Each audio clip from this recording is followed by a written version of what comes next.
Okay, so let's start with the conversation. I do have some questions for you. I don't know if you wanna start with the questions, or you want to say something, or you want to make it. Let's dive into your questions. I think that'd be great. Okay, so from Microsoft's perspective, can you tell us what are your learnings so far from the pandemic, and what role should technology play in companies like Microsoft and should play in the economic recovery of the world? Well, I think this has been obviously an extraordinary year for all of us. I doubt that this will be our favorite year of our lives. It's imposed a lot of hardships and, for many people, economic pain or real, danger to their physical health. But as with every crisis, there are new things we've learned. I think one thing we should just remember is for something that happens about once a century, we should probably be glad it came in 2020 rather than 2010. It's a reminder for all of us how far digital technology has advanced in the last 10 years. So when you think about the ability for governments to keep operating, for businesses to keep operating, using digital technology, we're all talking to each other, we're seeing each other. If this were 10 years ago, I think we'd be just listening to each other on a speakerphone. So it's a lot better. I think if anything, we've been able to sustain productivity with digital technology. We've been able to deploy it in new ways. We put data to work to better protect public health. And I think all of this points to the future. I think that we have a future where we can better connect people. We can create more opportunities for remote economic activity. We can empower not just people who want to work from home, but people who want to build a business in a rural village and the like. So there's a lot of good things that we're learning that I think will make us better. I do think there's another side, though, as well. I think as human beings, we actually do benefit from being able to see each other, to be with each other, to find ways to be creative together. So you'll never hear me say that we should dream of a future where we never leave our home. I think we all need to be with other people. But I think out of this combination of strengths and weaknesses, we can continue to innovate in the tech sector. Certainly we at Microsoft are focused on doing that, to make this serve people even better in the future and ultimately reach people more broadly. For every business that has been able to sustain its activity with COVID-19, there's obviously been many other people who've lost their jobs. And so part of what we need to do is make the reach of technology even broader as we look to the future so it can benefit more people than it does today. Okay, and if you think in Colombia, given the fact that Microsoft is present in Colombia for many, many years, and if you think in Colombia and you think in the opportunities we do have, you think in our history, but at the same time on our opportunities and our talent, what recommendations would you give us in order to be what we want to be, a leading player in the digital world? Well, Microsoft has, as you mentioned, long had an important presence in Colombia. It has long been one of the most important countries for Microsoft in all of Latin America. And that's obviously a reflection not only of the size of the population, but in my view, a lot of important innovations, especially in recent years. I think about what you all are doing in Colombia, for example, to broaden the reach of broadband. I think that's critical. It's really what led us at Microsoft to make Colombia one of the countries that we've really prioritized for investment through our airband program. Our goal is to bring broadband through that program in partnership with others to 3 million people by the middle of this decade. And when I just think about the geography of Colombia, I just think that it is a country that can achieve so much by bringing technology to where people live and making them more successful, in mountainous regions, in smaller villages, as well as great urban centers. So I think this continued focus on broadband is a huge priority for the country, and rightly should be. Then I think it's the opportunity to combine that with investments in what I would call the next generation skills that will be fundamental for innovation and employability and really economic growth for any country. But I think Colombia has been at the forefront compared to many others. As we think about the skills that will be fundamental to the future, frankly, a lot of them are digital skills. More and more jobs have more and more digital components to them. And we can use digital technology and we can use partnerships between the private and public sector to bring those digital skills to more people. If we can combine broadband with skills, I think that's a great foundation for the future. Tell us in secret. Don't tell the other countries of Latin America. What is really the secret? What is really the recipe we should follow? Tell us one secret. Well, I think one of the secrets is to recognize that the key to advancing broadband is really to understand where broadband is and where it is not. You need to map the country. And then second, use the right technology to reach each community. Around the world, you hear so many governments think about something like broadband, and the first thing they say is we have to have an enormous public investment to bring fiber optic cables to every person. And the truth is, that is the most expensive way to try to solve that problem. It is the slowest way to solve that problem. So I think part of the secret for bringing broadband to everyone is to use new technology and to use wireless technology. That's why we've been so excited at Microsoft about TV white spaces, basically wireless broadband technology that uses the traditional frequencies that are no longer being used as much by, say, terrestrial television. And here, Colombia has been at the forefront, not just in understanding that opportunity, but in creating the right regulatory framework to really encourage that kind of innovation. So my recommendation would be keep doing what you're doing. Other governments are starting to learn about this, but frankly, there are very few places in the world where the government is moving as quickly as the government in Colombia, and now private sector investment is following. And I think that will be a real competitive opportunity for Colombia as a whole. Well, it's really nice to hear that. You use a sentence or a term to say that connectivity is the electricity of the 21st century. I really like that, and it really reflects what you're saying. Yeah, I think it's so true. I mean, we've been saying this for a few years, so thank you for noticing. And one of the things that I do think is sort of a silver lining in this cloud of 2020 around COVID-19 is around the world, people are finally recognizing this to a greater degree. They're finally recognizing that if you don't have broadband, you really can't have the best of telehealth or telemedicine. You can't have the best of digital education. You can't do what you should be able to do to help businesses create jobs. So I really do feel that broadband and connectivity are the electricity of the 21st century, and we need to approach it that way. We are not comfortable anywhere in the world getting up and saying, oh, we have a community that doesn't have electricity, even though there still are communities that don't in some parts of the world. We definitely cannot afford to look to the future and be comfortable with communities that lack access to broadband. Good, and I was going to mention that, and I was going to tell us about the best practices regarding specifically telemedicine, education, and agriculture practices. Why don't you tell us a little bit about the regulatory? What should we do in terms of regulation? I think there's a couple of things to consider. I mean, first, you always have to start by asking, what do we need governments to do? And I think part of it is a basic level of infrastructure. Infrastructure in the world today does include not just roads and bridges, electricity, but also broadband.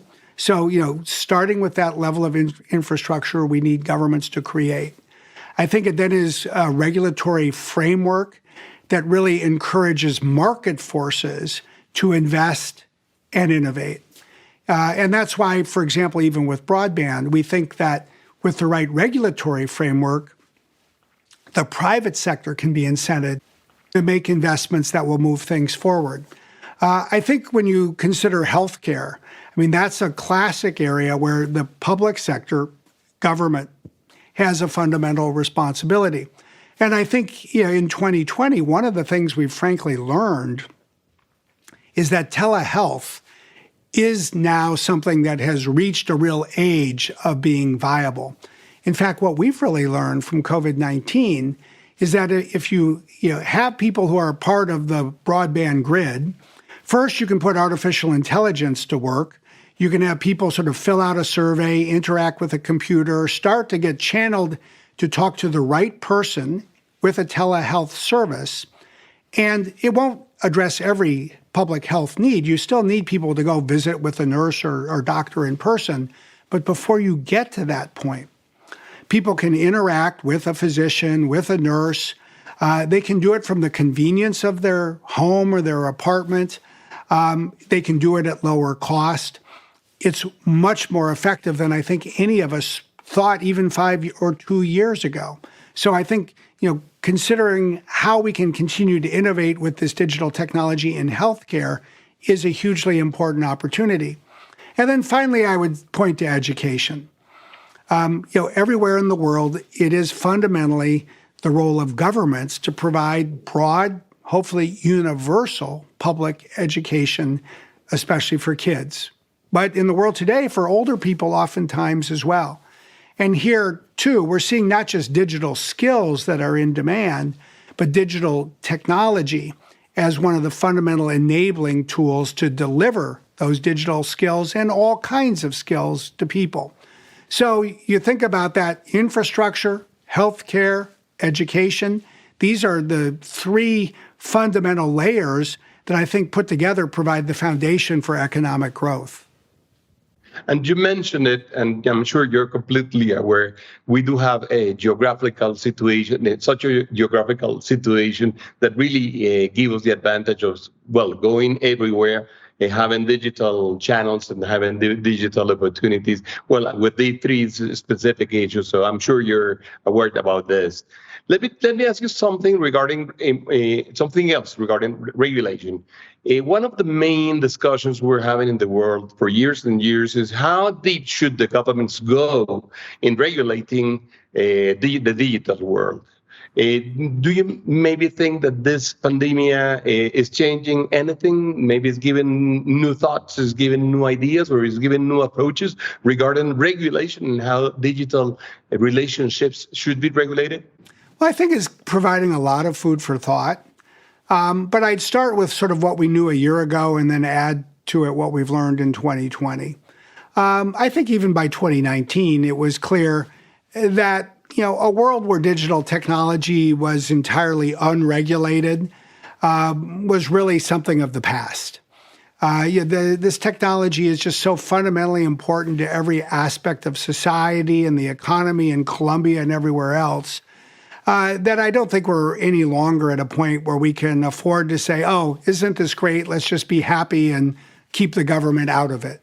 I do think as an industry, we need a set of common rules, especially around issues like privacy, around cybersecurity, around digital safety and the like. That's always been important. I mean, just think about automobiles.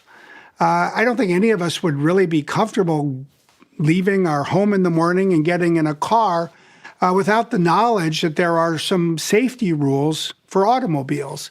Well, given what the role that digital technology plays, I think we need these security, safety, and privacy rules in this space as well. Now, at the same time, I do think it's good to recognize two other things. The first is this technology is changing very rapidly, and it's going to continue to change very rapidly over the next decade. So if the government tries to regulate every nuance, it's likely to have unintended consequences. It's likely to slow down the pace of technology. So what we need are some rules that are grounded in broad principles, while giving technology the ability to keep innovating, in the confines of those rules. And second, I think we should recognize that the right solution is not likely to come from a government rule alone. I think in the tech sector, I think those of us who are leaders internationally or even locally, should recognize that our success really does bring with it a level of responsibility. And the regulations and laws that exist today define where our responsibility begins, but it doesn't tell us where our responsibility ends. And I think it's increasingly important for those of us in this industry to think about the hard questions, to devise principles that will guide our decision-making, to think about more than our own economic success and really be mindful of our need to serve the public in every country, and then to be very transparent and to share those principles, with the people of Colombia, with the people of every country. So ultimately, we need governments to move faster, but we also need tech companies to aim higher.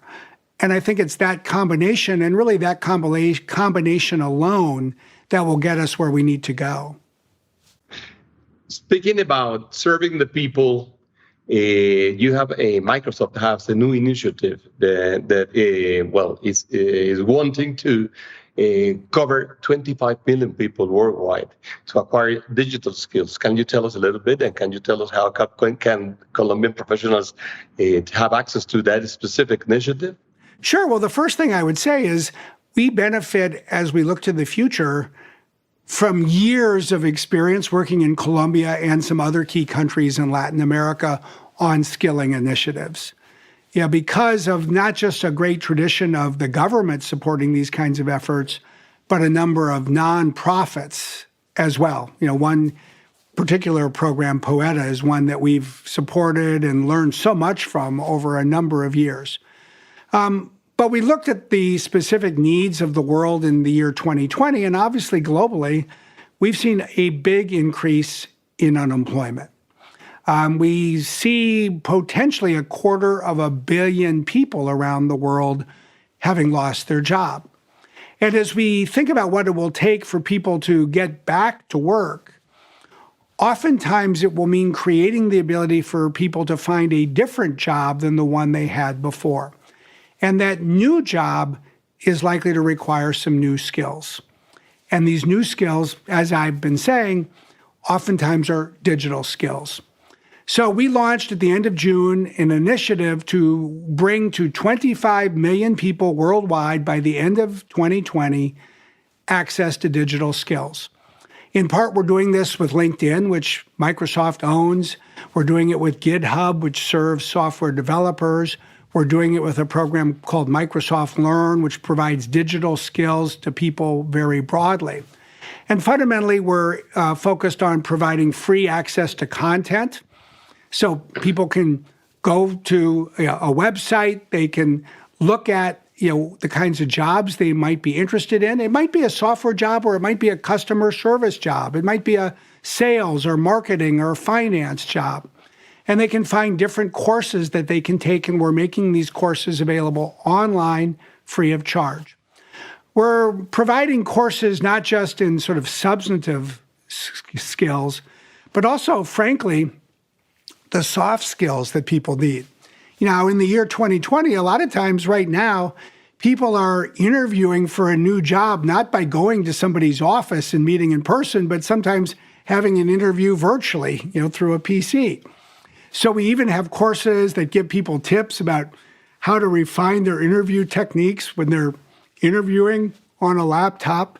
We even have an artificial intelligence-based service where you can practice and you'll get feedback. So I think it's how we're putting innovation to work. But in addition to that, we're also providing very substantially subsidized access to tests and certifications. Because a lot of employers want to not only know that you took a course, they'd frankly like to know that you passed. And so we're providing access to these kinds of courses and certifications so that people can show employers that they've got the credentials they're looking for. And finally, with LinkedIn and our other resources, we're partnering with nonprofits, providing tutoring and mentoring, and also access so people can find jobs, know who's hiring, know what kinds of jobs are available, what kinds of skills they're looking for. We're very optimistic that this is the kind of combination that can help a lot of people in 2020. And we're really hoping that out of this experience, we're going to learn more and create a foundation that's more permanent. So even after this pandemic ends, as I know we all hope it eventually will, we'll have this extra foundation on which to rely as we seek to serve people and their skilling needs more broadly. And how is these people going to be chosen? Well, the first thing is people get to choose themselves. You just go to linkedin.com and go to learning.linkedin.com, and you can look yourself at the courses that are available, the kinds of job and career paths that we're talking about. And if you like what you see, choose yourself, volunteer yourself, use your time, and start to pursue this. More broadly, we're providing $20 million of U.S. dollars of grants to nonprofits. So nonprofits will be working, including in Colombia, with people that they serve on a regular basis. So they'll be, tapping some people on the shoulder or working with people as well. But more than anything, I think this is an opportunity for us to reach broadly and for people to take initiative. Good. Well, that sustainability is one of the main, let's say, issues for ANDI, for Colombia, for business in Colombia, more and more. But I have to say, when we looked at what Microsoft was doing, we found out that you are going carbon negative by 2030. That is a huge challenge. And how are you expecting to do so? And tell us how you made the decision and what type of investment you're doing, because I'm sure this is going to be a good example for many, many organizations. Well, we really decided to make this sort of one of our moonshots for this decade. We stepped back at the end of last year and we asked ourselves, what is it that we wanted to achieve? What is it that we thought we could achieve? And we decided to aim, as you said, to be carbon negative by the end of this decade. That means by 2030, we will be removing from the environment more carbon than we emit, not just directly, but also through our supply chain and through any carbon that's emitted when people use our products. And then we also said we would go even farther. By the year 2050, we will remove from the environment all of the carbon that Microsoft has emitted since the company was founded in 1975, either for its own direct emissions or for the emissions that have resulted from the electricity that we consume. So that's our goal. And I think your question is the right one. Well, that's great. Sounds like a great goal. How are you going to do that? Well, we are doing a number of things to pursue this. First, we're reducing our own carbon emissions. We apply across Microsoft an internal carbon tax. So every part of Microsoft has to pay into a centralized fund a fee. The fee is based on the amount of carbon that they emit. And it's right now $15 a metric ton for their scope 1 and 2 emissions, meaning their direct emissions, and for their electricity. It's lower, but will go up every year for their supply chain and product emissions. We're using that money to accelerate our use of renewable energy. So we've said, for example, that all of our data centers worldwide will be 100% based on renewable energy by the year 2025. We created a new system that we rolled out at the beginning of July for our entire supply chain. This includes now standardized measurements, so we get reporting from all of our suppliers about their carbon emissions. We're then partnering with our suppliers so that we can work with them to reduce their emissions. We know that we're going to have to cut our emissions by more than half in order to get to carbon negative by the year 2030. We're partnering with a number of other great companies so we can share best practices. One of them, a local Seattle company like Starbucks, is obviously critical, to, say, the coffee sector and coffee growers in a country like Colombia. But the other part of being carbon negative is to remove carbon from the environment. So there's a number of concrete steps we're taking there.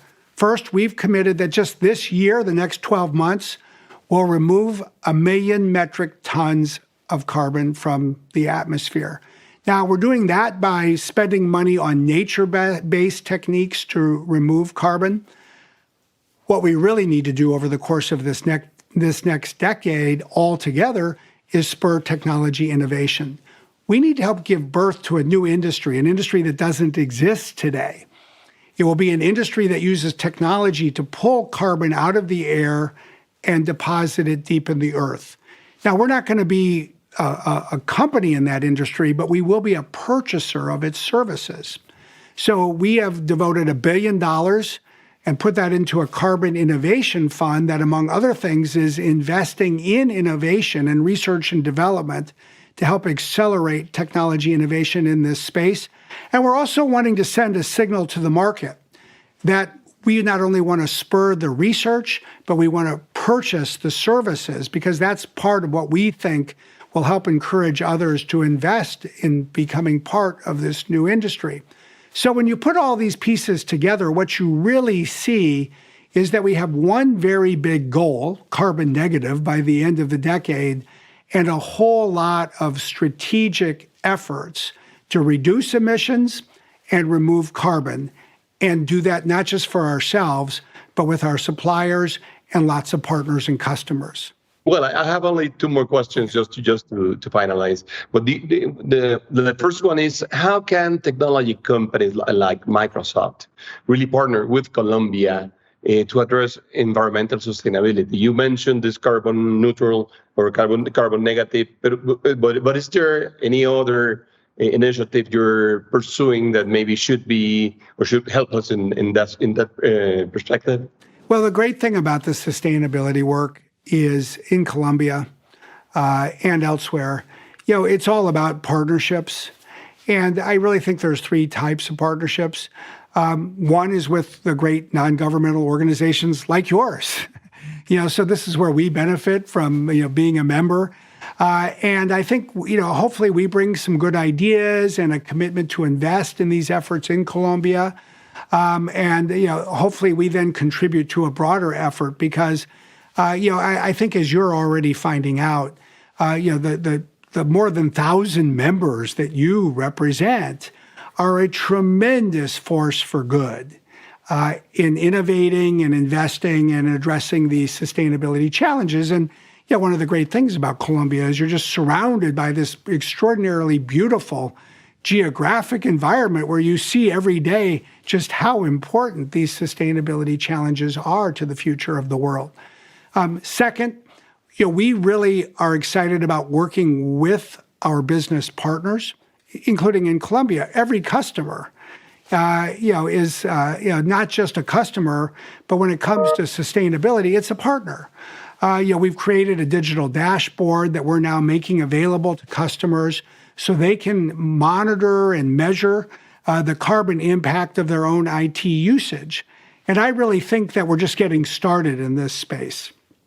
What you're going to see over the next couple of years is more opportunities for us to work more closely together, so that digital technology is sort of a foundational tool that every company can use in every industry to advance its own sustainability goals. And of course, the final aspect of the partnership is with the public sector. It's with the government. Ultimately, we need to work not only with the government in Colombia, but we need every government in the world to work together. I think there's something for us to learn about carbon when we think about COVID. COVID spread around the world.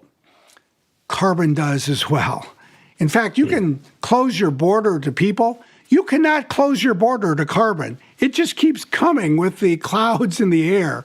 And so the only way to solve these carbon challenges in the decades ahead is to encourage governments to work more closely together. And what gives me encouragement is the Colombian government has been dedicated to doing that, playing a leadership role in Latin America, but actually an influential role in the world as a whole. So, look, I draw a lot of inspiration from what I'm seeing, from what our customers are doing in Colombia, and I'm looking forward to doing even more.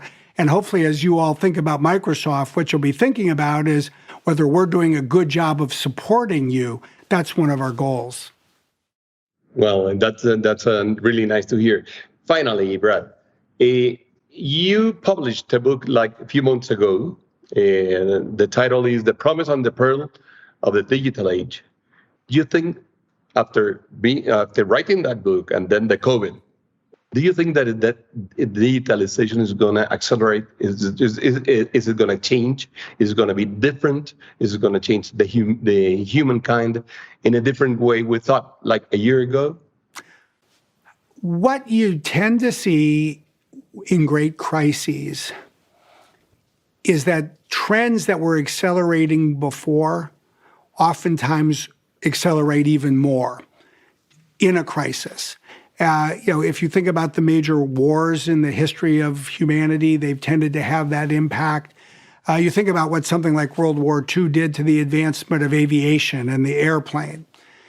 Airplanes were getting better in the 1930s, and then progress accelerated even more in the 1940s, and that continued in the 1950s and beyond.